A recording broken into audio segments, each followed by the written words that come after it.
Good morning students. இன்னைக்கு நம்ம கிளாஸில் electric field due to uniformly charged infinite plane sheet பற்றி பார்க்க போகிறோம். அதுக்கு நமக்கு ரெண்டு எலிமெண்ட்ஸ் தேவைப்படும். First surface charge density sigma is equal to q by a, that is charge per unit area. Charge per unit area. இப்போ Gauss formula எழுதிக்கோங்க. phi flux enclosed is equal to charges enclosed divided by epsilon naught permittivity of the free space. இப்போ ஒரு infinite plane sheet consider பண்ணுறோம். infinite plane sheet with positive charge. நமக்கு தெரியும் positive charges எல்லாமே it is radially outward. positive charges எல்லாமே என்ன பண்ணும்,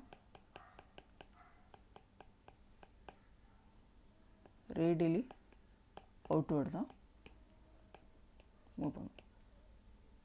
since the plane is infinite, plane infiniteங்கிறதுனால எனக்கு எலக்ட்ரிக் ஃபீல்டோட மேக்னிடியூட் வந்து சேமாக இருக்கும். எலக்ட்ரிக் ஃபீல்டோட மேக்னிடியூட் சேமாக இருக்கும். டைரக்ஷன் வந்து அவுட் சைடு. ஓகே, இப்போது இந்த டயக்ராம் பற்றி எக்ஸ்ப்ளனேஷன் பார்த்துடலாம். ஒரு this is infinite plane sheet which is positively charged. இதுலேருந்து வர எலக்ட்ரிக் ஃபீல்டு எல்லாமே எனக்கு radially outward.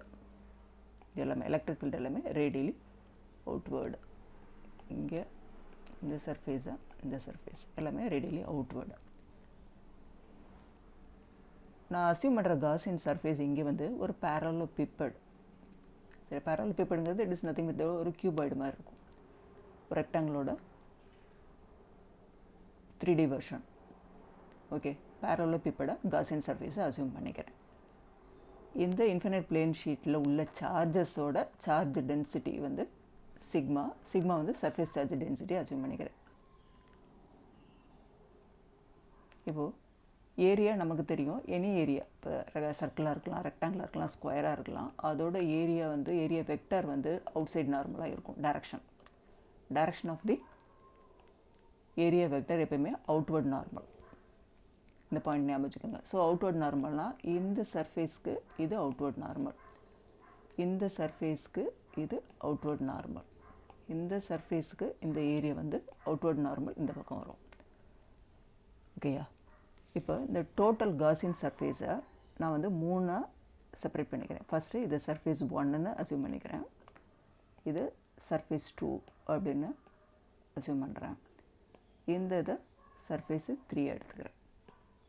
So total flux என்க்ளோஸ்டில் நம்ம flux of the individual surfaces கண்டுபிடிச்சிட்டு அது எல்லாத்தையும் ஆட் பண்ணுறோம்.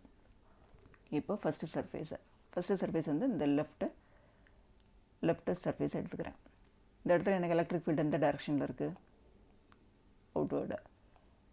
ஏரியா வெக்டரும் அவுட்வேர்டு. ஸோ நேச்சுரலாக the angle between them is பேரலாக ட்ராவல் பண்ணுது. So the angle between them is 0 degree. இப்போ ரைட் சைடு சர்ஃபேஸ்க்கு வரேன். இங்கேயும் எலக்ட்ரிக் ஃபீல்டு அவுட் சைடாக, ஏரியா வெக்டரும் outward normal. So the angle between them is 0 degree because both of them are parallel.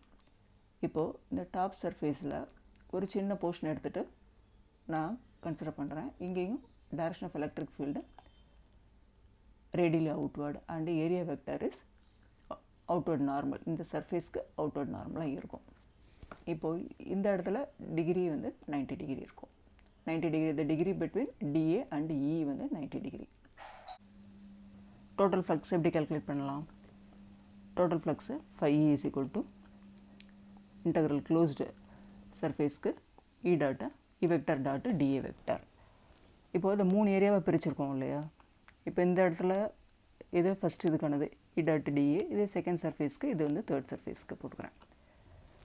இப்போ first கேஸில் ஆங்கிள் வந்து எனக்கு 0 டிகிரி வரும். ஸோ இடிஏ இது வந்து டாட் ப்ராடக்ட். இடிஏங்கிறது வந்து dot product. EDA cos theta. So இந்த இடத்துல தீட்டா 0 டிகிரி. இங்கே இடிஏ காஸ் 0 செகண்ட் சர்ஃபேஸ்க்கு, தேர்ட் சர்ஃபேஸ்க்கு 90 டிகிரி. இப்போது இந்த மேக்னிடியூட் ஆஃப் இ வந்து நான் கான்ஸ்டன்ட்னு சொல்லியிருக்கேன். கான்ஸ்டன்ட்டுங்கிறதுனால நான் வெளியில் எடுத்துக்கிறேன், இன்டெக்ரல் சிம்பிளை விட்டு வெளியில் எடுத்துக்கிறேன். ஸோ இன்டெக்ரேஷன் சிம்பிளுக்குள்ளே எனக்கு டிஏ தான் இருக்க போகுது, இங்கேயும் டிஏ மட்டும்தான் இருக்கும், இஏ வெளியில் எடுத்துகிறேன். இங்கே வந்து காஸ் 90 0 அப்படிங்கிறனால இந்த டேர்மே 0 ஆகிடும், கேன்சல் ஆகிடும். இப்போ டிஏ இன்டெகிரேட் பண்ணால் எனக்கு ஏ கிடைக்கும். ஸோ இஏ, இங்கே இஏ ப்ளஸ் இஏ. இப்போது டோட்டல் ஃப்ளக்ஸ் வந்து 2EA. இதை வந்து நான் ஈக்குவேஷன் 1 அஸ்யூம் பண்ணிக்கிறேன். இப்போ காஸில் நமக்கு ஃபார்முலா பார்த்தோம், ஃப்ளக்ஸு டோட்டல் எலக்ட்ரிக் ஃப்ளக்ஸ் எவ்வளவு, charge enclosed by permittivity of the free space. இப்போது இதை செகண்ட் ஈக்குவேஷன் அஸ்யூம் பண்ணுறேன். இப்போது ஃபஸ்ட்டு ஈக்குவேஷனை செகண்ட் ஈக்குவேஷனை எடுத்துகிட்டு இதோட ரெண்டோட எல்ஹெச்எஸ் எனக்கு சேமாக இருக்கிறதுனால இதோட ஆர்ஹெச்எஸை நான் ஈக்குவேட் பண்ணுறேன். So 2EA is equal to Q enclosed by epsilon naught வரும். இதில் இந்த Q enclosedக்கு நம்ம இன்னொரு ஃபார்முலா சப்ஸ்டியூட் பண்ணலாம். Surface charge density equal to Q enclosed by area நம்ம பார்த்தோம். ஸோ இந்த இடத்துல கிராஸ் மல்டிப்ளை பண்ணால் charge enclosed is equal to sigma into A. So இந்த சிக்மா ஏயை இங்கே சப்ஸ்டியூட் பண்ணுங்கள். சப்ஸ்டியூட் பண்ணிவிட்டு காமன் டேர்ம்ஸை கேன்சல் பண்ணு, இந்த ஏரியாவும் கேன்சல் ஆகிடும். So electric field equal to எனக்கு என்ன வரும், சிக்மா இந்த 2 கீழே வந்துடும், 2 எப்சிலான் நாட். இப்போ வெக்டார் ஃபார்மில் ரெப்ரசன்ட் பண்ணுறதுனா இது E vector equal to sigma by 2 epsilon nought into N vector வரும். வேறு என் வெக்டாருங்கிறது it is a unit vector normal to the plane and going away from it. Okay, thank you students.